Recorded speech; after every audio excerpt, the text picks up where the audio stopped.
Hey everyone, today I'm going to teach you how to use a voucher on Uber. Without any further ado, let's get started. First, I'm looking at the bottom of my screen where I can see several menu options. From there, I'm tapping on Account. This is where all my profile settings and payment options are stored, so this is the section one need to access first.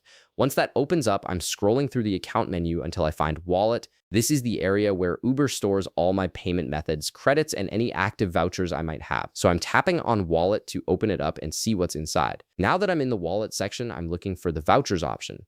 This is where I can add new voucher codes or view any existing ones that are already applied to my account. Once I spot it, I'm tapping on Add Voucher Code. This opens up a new screen where I can enter the code I want to use. At this point, I'm ready to input my voucher code. So I'm typing in the exact code I received, making sure every letter and number is correct. Voucher codes are usually case sensitive, so I'm double checking that everything matches perfectly before I move forward. Once I've entered the code, I'm tapping Continue.